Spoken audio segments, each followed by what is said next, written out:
Assalamualaikum warahmatullahi wabarakatuh. Kembali lagi di channel Cikgu Nisa. Baiklah, hari ini kita akan bahas tentang perkembangbiakan pada tumbuhan. Perkembangbiakan pada tumbuhan itu dibagi menjadi dua. Ada secara generatif atau secara kawin, ada secara vegetatif atau secara tidak kawin. Nah, perkembangbiakan tumbuhan secara generatif kita bisa mengamati di bagian-bagian bunga, di mana bunga ini ada bagian-bagiannya ya. Yang pertama ada mahkota, ada kepala sari, benang sari, kepala putik, tangkai putik, kelopak, bakal biji, dasar bunga, dan tangkai bunga. Selanjutnya, bunga itu dibagi menjadi dua, ada bunga jantan dan ada bunga betina. Bunga jantan itu disebut dengan benang sari, sementara bunga betina itu disebut dengan kepala putik. Bunga yang memiliki benang sari dan kepala putik sekaligus disebut dengan bunga sempurna. Sebaliknya, bunga yang hanya memiliki kepala putik saja atau benang sari saja disebut dengan bunga tidak sempurna. Nah, di sini sudah ada contoh bunga sempurna. Yang pertama ada bunga sepatu. Kenapa bunga sepatu dikatakan bunga sempurna? Karena bunga sepatu dia memiliki benang sari dan kepala putik. Dan yang kedua ada bunga tulip. Bunga tulip juga termasuk bunga sempurna karena dia memiliki benang sari dan kepala putik. Next, kita ke contoh bunga yang tidak sempurna. Bunga tidak sempurna ini contohnya seperti bunga pepaya, bunga Venus, bunga kemboja, dan masih banyak lagi bunga-bunga lainnya ya. Nah, kenapa ini bisa dikatakan bunga tidak sempurna? Karena dia hanya memiliki salah satunya saja, tidak kedua-duanya. Misalnya dia hanya memiliki benang sari atau mungkin dia cuma memiliki kepala putik. Selanjutnya, perkembangbiakan melalui perkawinan diawali dengan penyerbukan. Penyerbukan adalah peristiwa pertemuan serbuk sari yang berasal dari kepala sari dengan kepala putik. Setelah terjadi penyerbukan, segera terbentuk bulu sari hingga mencapai bakal biji. Dalam serbuk sari melepas inti sperma yang kemudian bergerak menuju ke bakal biji atau disebut dengan pembuluhan. Atau disebut dengan pembuahan maksud saya. Nah, di sini ada gambar proses penyerbukan. Jadi di atas itu bertemunya kepala sari dengan kepala putik, lalu dia akan jatuh ke dalam bakal buah. Nah, di bakal buah itu dia akan terjadi proses pembuahan ya, bertemunya sperma jantan dengan putik ya, dengan putik betina, maka di situ akan terjadi pembuahan lalu akan menghasilkan individu baru atau biji-biji baru ya. Baiklah, kita lanjut lagi. Penyerbukan itu dibagi menjadi 4. Ada penyerbukan sendiri, ada penyerbukan silang, ada penyerbukan tetangga, dan ada penyerbukan buster. Nah, penyerbukan sendiri ya terjadi bila serbuk sari dari satu bunga jatuh ke kepala putik bunga itu sendiri. Jadi jelas ya dari penjelasannya. Selanjutnya yang kedua, penyerbukan tetangga. Penyerbukan tetangga terjadi bila serbuk sari dari satu bunga jatuh ke kepala putik bunga lain yang masih dalam satu pohon. Ya. Selanjutnya, penyerbukan silang. Penyerbukan silang terjadi bila serbuk sari satu bunga jatuh ke kepala putik bunga lain yang tidak dalam satu pohon tetapi masih satu jenis tumbuhan. Dan yang keempat, penyerbukan buster. Penyerbukan buster terjadi bila serbuk sari dari satu bunga jatuh ke kepala putik bunga lain yang sejenis tetapi beda varian atau beda warna ya. Misalnya pada bunga mawar itu kan satu jenis, tapi kan bunga mawar itu dia banyak jenis lainnya ya, ada bunga mawar merah, ada bunga mawar putih. Nah, itu yang disebut dengan penyerbukan buster. Next, kita lanjut. Penyerbukan dapat jatuh ke kepala putik melalui beberapa cara. Di sini yang pertama melalui bantuan angin.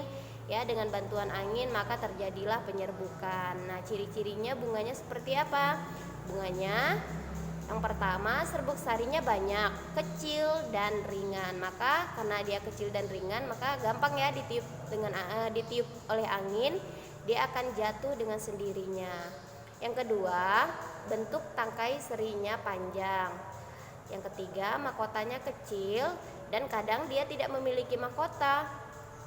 Lalu yang keempat, kepala putik terentang keluar dari bunga. Ya. Selanjutnya, penyerbukan dengan bantuan air hujan. Ini biasanya ketika air hujan jatuh, maka itu akan membantu bunga itu melakukan penyerbukan. Ya, itu yang disebut dengan penyerbukan oleh air. Yang selanjutnya, penyerbukan oleh hewan.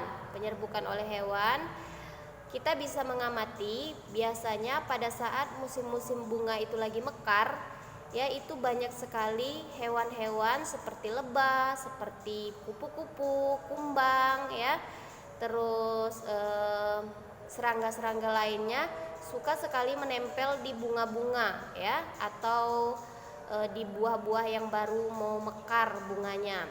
Nah, itu kenapa? Karena sebenarnya hewan itu dia lagi menghisap madu atau nektar yang ada pada bunga tersebut. Nah, dengan dia menghisap, maka dia akan menyentuh bunga itu. Nah, ketika menyentuh bunga itu, maka terjadilah yang namanya penyerbukan, ya.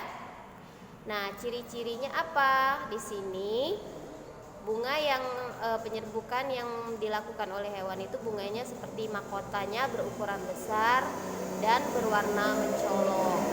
Dan yang kedua, menghasilkan nektar. Nektar ini jelas ya, nektar itu disebut dengan madu. Dan yang ketiga, mengeluarkan bau yang khas. Jadi dengan ada baunya yang khas, maka itu untuk mengundang kumbang-kumbang atau hewan-hewan lain untuk hinggap di bunga tersebut, ya. Itu gunanya bau-bau yang khas dari bunga tersebut. Selanjutnya, penyerbukan oleh manusia. Nah, di sini contohnya adalah tanaman vanili. Tanaman vanili ini dia tidak bisa melakukan penyerbukan sendiri, melainkan harus bantuan dari tangan manusia, ya. Selanjutnya, perkembangbiakan vegetatif secara alami. Secara alami, yang pertama tunas. Contoh tunas adalah pisang. Tunas pisang. Yang kedua adalah tunas bambu. Nah, bambu ini kalau kita lihat dia seperti tumbuh, ya. Dia tumbuh anak yang kecil, ya. Itu disebut dengan rebung. Rebung ini biasanya juga enak untuk diolah menjadi makanan. Nah, jadi dalam bambu itu disebut tunas atau rebung, ya. Selanjutnya, selain terdapat pada pangkal batang, ya, yang seperti pada rebung dan pisang tadi, di sini juga tunas terdapat pada pinggir daun. Contohnya pada cocor bebek. Di situ bisa lihat jelas ya, ada sisi-sisi daunnya atau ujung-ujung daun itu membentuk individu baru. Baik, kita lanjut lagi di bagian 2, akar tinggal. Nah, akar tinggal ini berarti akar yang ketika kita cabut dia tinggal, ya, tinggal di buah-buahnya. Nah, contohnya di sini pada jahe, kunyit, lengkuas, laos, ya. Banyak lagi tumbuhan-tumbuhan yang bisa dikatakan akar tinggal, ya. Dan kunyit jahe dan lengkuas ini juga salah satu bisa dijadikan obat-obat tradisional yang biasanya ampuh untuk mengatasi beberapa macam penyakit, gitu ya. Oke, kita lanjut lagi. Yang ketiga, umbi. Nah, umbi ini dibagi menjadi 2. Ada yang disebut dengan umbi lapis, ada juga disebut dengan umbi batang. Kalau umbi lapis ini contohnya adalah seperti bawang, karena bawang ini kalau ketika kita kupas dia akan berlapis-lapis. Nah, makanya disebut dengan umbi lapis. Sementara umbi batang itu contohnya pada kentang, terus ubi jalar, ya. dan lainnya. Nah, itu yang disebut dengan ubi batang karena dia menghasilkan buahnya itu benar-benar dari batang, akar ya, maka jadilah buah. Selanjutnya geragi, yang keempat adalah geragi ya. Geragi adalah tumbuhan yang bagian batangnya berruas-ruas yang tumbuh menjalar di atas permukaan tanah. Nah, geragi ini contohnya adalah seperti rumput teki, daun sirih, stroberi ya. Kita bisa sering mengamati yang ada di lingkungan kita seperti daun sirih ya. Daun sirih itu kalau kita amati dia hidupnya itu di atas tanah. Dia tidak berbatang yang tegap atau berdiri, tapi dia merayap di atas permukaan tanah. Nah, itulah yang disebut dengan geragi. Dan dia juga memiliki ruas-ruas ya. Selanjutnya spora ya. Spora adalah sel-sel yang berfungsi menjadi alat perkembangbiakan yang terbungkus oleh lapisan pelindung. Sel ini hanya tumbuh dilindungi yang sesuai.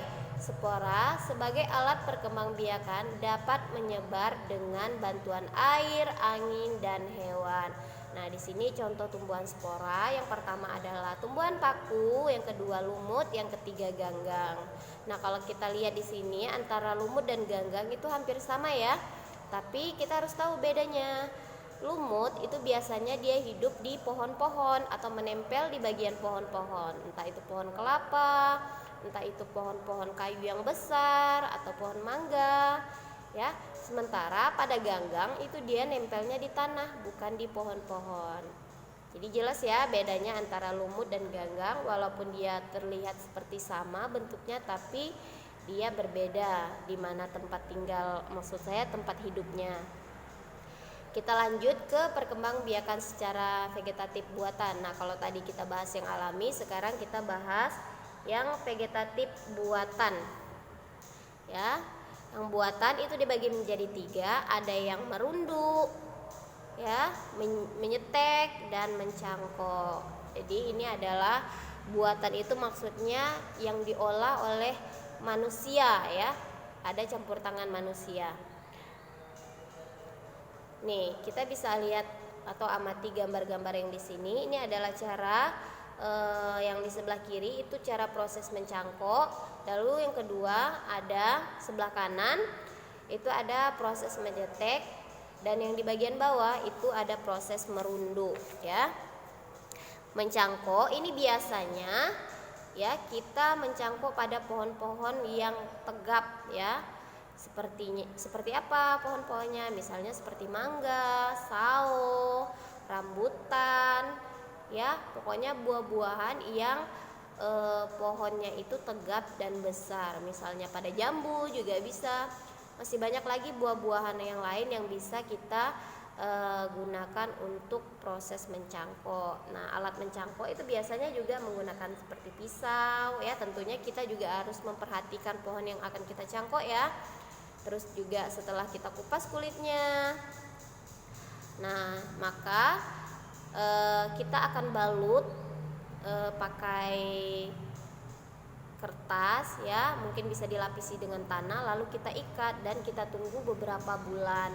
Nah, setelah itu dia akan menghasilkan yang namanya akar, akan membentuk akar. Nah, kalau sudah membentuk akar maka kita akan potong. Nah, setelah dipotong itu bisa kita tanami dan dia akan tumbuh menjadi individu yang baru, yang lebih bagus tentunya ya. Karena kalau biasanya kalau dicangkok ini dia lebih bagus ya tanamannya. Selanjutnya kalau di stek ini gampang. Kalau stek kan misalnya pada batang ubi. Ada batang ubi tinggal kita potong-potong lalu kita tancapkan ke tanah, itu sudah termasuk yang namanya proses menstek ya. Gampang. Kalau untuk merunduk, nah kalian bisa amati poin A atau gambar A, itu adalah daun yang dimana satu daunnya itu akan menyentuh tanah. Dan poin B, ya itu daunnya menyentuh tanah. Jadi proses merunduk ini adalah di daun yang merunduk kita tutupi dengan tanah. Nah, untuk beberapa hari dia akan tumbuh menjadi akar. Nah, itu akan kita potong. Setelah kita potong, kita tanami, itulah yang disebut dengan proses tumbuhan yang menghasilkan individu yang baru. Seperti itu ya cara proses mencangkok ya, menstek dan merunduk. Oke, terima kasih untuk video kali ini. Semoga bermanfaat untuk kalian semua. Ya, saya akhiri dengan assalamualaikum warahmatullahi wabarakatuh.